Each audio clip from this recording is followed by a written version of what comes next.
भगवान से प्रेम करने वाले जो लड्डू गोपाल को घर में लाते हैं, लड्डू गोपाल को अपनी दिनचर्या में मत रखो, लड्डू गोपाल की दिनचर्या में तुम रहो। इसको कहते हैं प्रेम, इसको कहते हैं सेवा। अधिकांश ऐसा होता है भगवान को ले आया, भगवान हमारे हिसाब से चलेंगे। अरे भगवान के हिसाब से तुम चलो, इसको पूजा उसको समर्पण कहेंगे। रुक्मिणी जी ने संतों के मुख से कथा सुनी और कथा सुनने के बाद उन्हें द्वारकाधीश से प्रेम हो गया। विवाह के योग्य आयु थी तो उन्होंने निश्चय कर लिया कि हम विवाह करेंगे तो द्वारकाधीश से ही करेंगे और किसी से नहीं करेंगे। आज भी वृंदावन में ऐसी तमाम बालिकाएं हैं जो निश्चय कर चुकी हैं कि हम विवाह करेंगे तो ठाकुर कर लिया उन्होंने विवाह, और हम ठाकुर जी के साथ और किसी को, ये तन उन्हीं का दिया हुआ उन्हीं को समर्पित है। ये संसार वाले जिन्हें संसार पसंद है वो संसार से प्रेम करते हैं, जिन्हें भगवान प्रिय है वो भगवान से प्रेम करते हैं। लेकिन भगवान से विवाह करेंगे, द्वारकाधीश से प्रेम करेंगे, ये बात आई कैसे रुक्मिणी जी के मन में? कथा सुनने के बाद।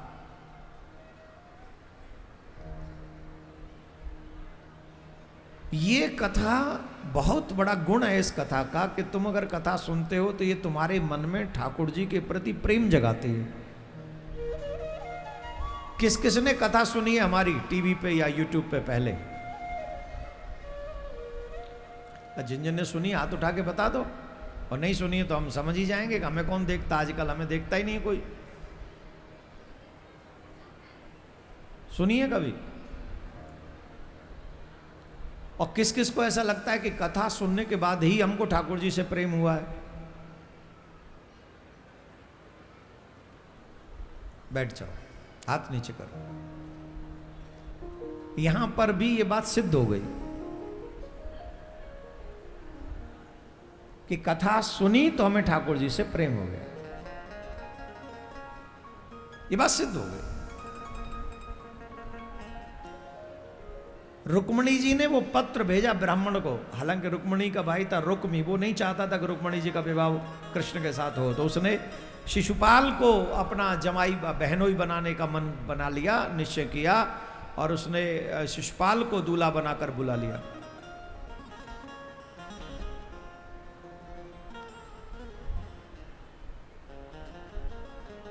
रुक्मिणी जी ने ब्राह्मण देव को भेजा पत्र लेकर, जाओ द्वारकाधीश से हमारा निवेदन कर दो जाके। रुक्मिणी जी का पत्र जब भगवान ने पढ़ा तो पहले ही श्लोक में लिखा था, हे भुवन सुंदर। हमारे यहाँ पति का नाम नहीं लेते ना, तो वो देवी तो जानती थी तो इसलिए उन्होंने नाम नहीं लिया। हे भुवन सुंदर, मैंने आपकी कथा सुनी है, मैंने आपको देखा नहीं है पर आपकी कथा सुनी है। इतना ही पढ़ा भगवान के आगे और भगवान ने कहा रथ तैयार करो। क्या हुआ? बोले हम रुक्मिणी जी से हम उनके पास जा रहे हैं। अरे महाराज और भी लिखा हुआ है वो पूरा सुन लो तब जाना। बोले नहीं नहीं, बाद में रास्ते में सुनेंगे, बाकी का सब रास्ते में पढ़ेंगे, अभी क्यों नहीं? बोले जो मुझे चाहिए था वो इसमें है, जो मुझे चाहिए मेरी पत्नी के लिए या मेरे प्रेमी के लिए वो इसमें लिख गया पहले ही में। बोले क्या? मैंने आपकी कथा सुनी है। और कथा ही एक ऐसा साधन है जो जीव को भगवान के लायक बनाता है। अच्छा, जो पापी होगा, जिसका मन संसार में लगा, वो कथा में नहीं बैठ सकता, ये लिख लो आप। वो 7 दिन कथा नहीं सुन सकता, वो हर दिन कथा नहीं सुन सकता। जिसका मन पाप में है, संसार में है, वो हर दिन कथा नहीं सुनेगा, वो संसार ही सुनेगा। अभी जुए का मास्टरमाइंड चल रहा है, आईपीएल चल रहा है, तमाम युवा उस पर जुआ लगा रहे हैं, पैसा लगा रहे हैं, और उस आईपीएल का इतना दुष्परिणाम है, देखिए कितना दुष्परिणाम है। और हम लोग बस खेले जा रहे हैं, अपना भविष्य बर्बाद किए जा रहे हैं। जुए का मास्टरमाइंड बन चुका, घर घर तक जुआ पहुंचाने वाला बन चुका आईपीएल। बनाए कि नहीं बनाए? ड्रीम 11 सब लोग लगे हैं उसमें चकाचक। और जिस समय शाम को क्रिकेट आता है, कितने लोग देखते हैं उसे जानते हो? करोड़ों में लोग देखते हैं उसे। कितने? अब उन करोड़ों लोगों को कहो कि तुम कथा सुनो, जितना आईपीएल देखते हैं उससे आधे भी लोग अगर कथा सुनकर अपने धर्म को बचाने के लिए निकल पड़े, हम आपको विश्वास से कहते हैं हिंदुस्तान में तो छोड़िए, पाकिस्तान में भी सनातन का झंडा फहराएगा।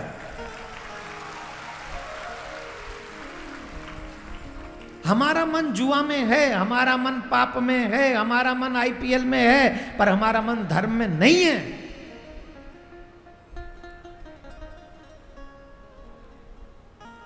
जब पाप हमारे सर पे आ जाता है तब कथा अच्छी नहीं लगती, तब भजन अच्छा नहीं लगता। जब हमारे मन में पाप चल रहा होता है, बुरी भावनाएं चल रही होती हैं, तब मंदिर जाना अच्छा नहीं लगता। घर में मंदिर होता है, शिव जी पे जल नहीं चढ़ाते हम लोग, घर में ही। औरों की तो बात छोड़ दो, बिस्तर में पड़े रहेंगे, मोबाइल में लगे रहेंगे, टीवी देखते रहेंगे, दोस्तों से बात करते रहेंगे, हर वो काम कर लेंगे जिसमें जीवन खराब हो जाए, लेकिन एक भी काम वो नहीं करेंगे घर में पड़े पड़े जिससे हमारा कल्याण हो जाए।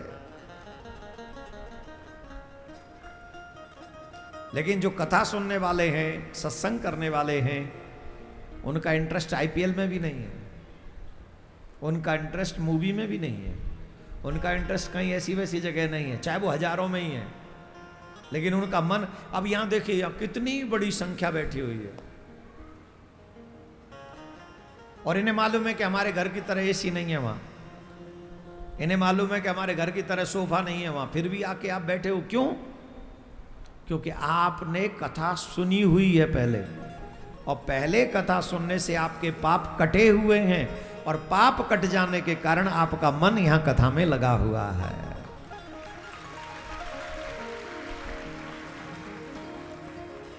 और ये गुण भगवान की कृपा से ही संभव है। इसलिए भगवान को जो गुण चाहिए वो यही है। जो लोग कहते हैं ना भगवान से मिलना है, तो सबसे पहली शर्त यही है कि मम गुण गावत पुलक शरीरा, गद गद कंठ नयन बह नीरा। जब मेरी कथा सुने तो उसके नेत्र भराएं, उसका कंठ अवरुद्ध हो जाए, उसकी रोमावली पुलकित होने लग जाए, तब समझ लेना कि वो मुझसे मिलने के लायक हो गया। जब इसकी ये हालत हो जाती है कथा सुनते सुनते, तो वो मेरा भक्त, मेरा प्रिय बन जाता है। और ऐसा बनना कोई बहुत बड़ी बात नहीं है। आप मन से कथा सुनोगे तो आप बन जाओगे ऐसे ही, द सेम। और सुन, इस बात का प्रमाण तो है कि जब रुक्मणी जी ने कहा मैंने आपकी कथा सुनी, भगवान रथ में सवार हो गए। कथा सुनने वालों की जिम्मेदारी ठाकुर जी अपने हाथ में ले लेते हैं। आप लोग जो यहाँ आए हुए हैं, आपकी जिम्मेदारी मेरे ठाकुर जी के हाथ में है। जो आपका और आपके परिवार का बुरा करना चाहेगा, ठाकुर जी उसका सुपड़ा साफ कर देगा, ये हम गारंटी से कह रहे हैं। आज ही नहीं करेगा, आज तुमने बुरा, आज तुम्हारा किसी ने बुरा किया तो सिर्फ आज, ऐसा नहीं कि अभी हो गए, 2 दिन बाद, 4 दिन बाद, 1 साल बाद, 2 साल बाद, 3 साल से ज्यादा नहीं। स्वाहा। क्यों? तुम्हारी और तुम्हारे परिवार की रक्षा तुम्हारे ठाकुर जी के हाथ में है, तुम्हारे हाथ में नहीं है। और तुमसे ज्यादा पावरफुल है ठाकुर जी, और ठाकुर जी से ज्यादा पावरफुल कोई नहीं है। राधे राधे बोलना पड़ेगा, जोर से बोलना पड़ेगा।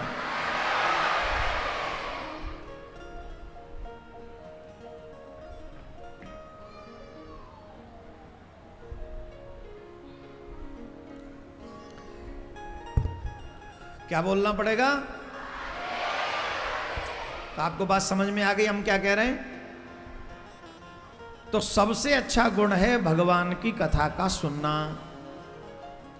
अगर आप भगवान की कथा सुन रहे हैं तो ये अपने आप में बहुत अच्छा भगवान की तो कृपा है ही, साथ में आपके कर्मों की भी कृपा आपके ऊपर है, आपके शुभ कर्मों की कृपा है ना। कि शुभ कर्म नहीं होते तो आपका मन या कथा में नहीं लगता, आप आते ही नहीं। आप आ गए हैं, इसका मतलब है कि ठाकुर जी की कृपा आपके ऊपर है। मेरे प्यारे श्रोतागण, ध्यान से सुनिए। भगवान ने रुक्मणी जी के साथ विवाह किया। भगवान के ऊपर भी कुछ, जैसे भगवान ने 16,108 विवाह किए हैं। कितने कितने 16,108 भगवान ने विवाह किए हैं, जिसमें से 8 विवाह अलग अलग हुए हैं।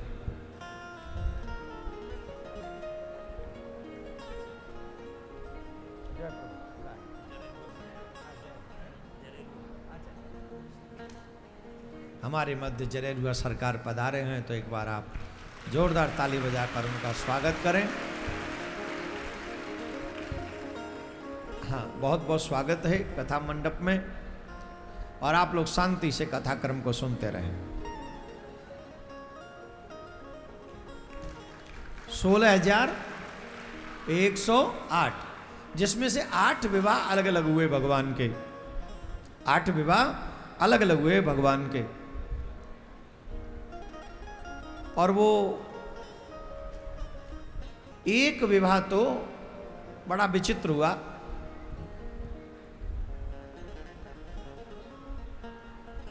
भगवान को भी एक बार चोरी का झूठा आरोप लगा। इस संसार में हम लोग आए हैं तो आरोप प्रत्यारोप चलते रहेंगे, उनसे कभी घबराना नहीं चाहिए। जिसे कोई नहीं जानता है वो भी समाज से दुखी है, और जिसे बहुत लोग जानते हैं वो भी समाज से दुखी है कि नहीं बताओ? जिसे कोई नहीं जानता वो भी कहता है हमारी पड़ोसन हमसे बहुत जो उल्टा सीधा बोलती है, माताओं से पूछ लो, ऐसी ऐसी बातें करती है हमारे बारे, हम तो कभी बोलते नहीं उससे। हमारा पड़ोसी ऐसे बोलता है हमारा ये। अच्छा माता बहन बताओ, यहाँ जितनी भी श्रोता बैठी हैं, आप लोगों को ज्यादा लोग नहीं जानते आपके गली मोहल्ले गांव के अलावा, फिर भी आपकी निंदा होती है कि नहीं? चुगली करते कि नहीं लोग? जवाब दो, जोर से बोलो। अच्छा, वो चुगली क्यों करते हैं? आपकी छवि खराब करने के लिए। अब वो आपकी छवि क्यों खराब करना चाहते हैं? क्योंकि वो आपके लेवल पे नहीं पहुंच पा रहे। अच्छा, ये तो आप हैं, जबकि आप घर में संसार में आराम से जीवन जी रहे हैं, कोई लेना नहीं कोई देना नहीं, राइट? तो जो लोग प्रचारित हैं, जो फेमस हैं, 2-4 लोग उन्हें जानते हैं, तो उनको भी हर्ट करने के लिए, उनको भी डिस्टर्ब करने के लिए समाज में कुछ लोग ऐसे बैठे हैं जो उन्हें भी डिस्टर्ब करते हैं। किस लिए? उनकी छवि खराब करने के लिए। पर यह छवि तो सिर्फ इस शरीर की है, आत्मा की तो कोई छवि नहीं। आत्मा तो परमात्मा का है, इसलिए परमात्मा के उस स्वरूप को संसार में क्या हो रहा है उस तरफ ध्यान मत दो। तुम गलत नहीं कर रहे हो, इस बात पर पॉइंट तुम्हारा होना चाहिए। किस बात पे? तुम गलत नहीं कर रहे हो। तुम गलत करोगे तो तुम फंसोगे। तुम गलत मत करो, बाकी के बोलने दो जैसे जो बोलना है। हाँ, ब्रज में कहावत है, कौआन के कोसे थे ढोर ना मरो करें। कौआ और चील ये चाहते हैं कि संसार के जितने भी पशु हैं वो सब मर जाएं, जिसे उन्हें खाने को मिल जाए। हाँ या ना? जोर से बोलो। मरे कैसा हो? वैसे ही समाज तुम्हारे बारे में कुछ भी कहे उससे फर्क नहीं पड़ता, तुम मत गलत करो बस। भगवान श्री कृष्ण पे भी एक बार मणि चुराने का आरोप लगा कि इन्होंने हमारी मणि चुरा ली, ये मणि चुराई है। सत्राजित नाम के एक व्यक्ति जो राजा थे, वो द्वारका में ही रहते थे। सूर्य भगवान ने उन्हें मणि दी थी, बड़ी सूर्य की तरह चमकती थी, 60 किलो स्वर्ण नित्य प्रकट करती थी। तो भगवान ने कहा कि तुम क्या करोगे इस मणि का, इस मणि को हमको दे दो। बोले अब मना नहीं करते, कई लोग जो डायरेक्ट मना नहीं करते वो कहते घर पूछ के बताएंगे। वो मना तो कर नहीं सकते ना, तो डायरेक्ट कैसे मना करे भगवान से, घर पूछ के बताएंगे। बोले बता देना। फिर नहीं बताया, आए नहीं। भगवान ने कोई ध्यान नहीं दिया। उन्हीं का छोटा भाई था सत्राजित का, वो छोटा भाई उस मणि को पहन के जंगल में वन में चला गया शिकार खेलने के लिए। और जब वन में वो शिकार खेलने के लिए गया तो शेर ने उसको मार दिया। सिंह उस मणि को लेके जा रहा था, सामने से जामवान जी आ गए और उन्होंने उस सिंह को मार दिया और इस मणि को वो अपने संग में ले गए। सत्राजित ने क्या समझा कि मणि मैंने नहीं दी थी, इसलिए द्वारकाधीश ने मेरे भाई को मरवा दिया और मणि का हरण कर लिया। तो उसने ये बात फैला दी और चोरी का जो आरोप था वो ठाकुर जी पे लग गया, अर्थात जगतपति पे भी चोरी का आरोप लगा। और कई लोग तो कहने लगे बचपन में माखन चुराते थे, हो सकता है मणि भी चुरा ली हो। भाई माखन चोरी की लीला तो सुनी ही है ना, हो सकता है मणि भी चुरा ली हो। माखन और मणि दोनों एम से ही शुरू है, हो सकता है संभवतः। भगवान बोले गजब है गए हो। माखन तो हमने ब्रज की गोपियों की इच्छा से चुराया था, गोपियां चाहती थी कि माखन का भोग लगे तो चुराया था, और यहां तो ऐसे ही आरोप लग रहा है, ये तो ठीक नहीं। तब मेरे प्रभु ने एक लीला करी, वहां के कुछ लोगों को, द्वारका के कुछ सामाजिक लोगों को, प्रसिद्ध लोगों को अपने साथ में लिया और वन में ढूंढने के लिए निकल पड़े सत्राजित के भाई को। कहाँ है, कहाँ गया था, किस दिशा में गया था। तो उस भाई को, उनके भाई को ढूंढते ढूंढते उनको देखा, उनका घोड़ा मरा पड़ा है, कहीं उनका वो सब पड़ा हुआ है। तो समझ में आ गई कि मर गया, किसी ने शिकार किया है। तो वहां जाके सिंह के चिन्ह थे, तो समझ गए सिंह ने मारा इसे। पर सिंह के चिन्ह जहां जहां थे वहां वहां वो गए, तो आगे वो सिंह भी मरा पड़ा था, वहां वो सिंह भी मरा पड़ा था।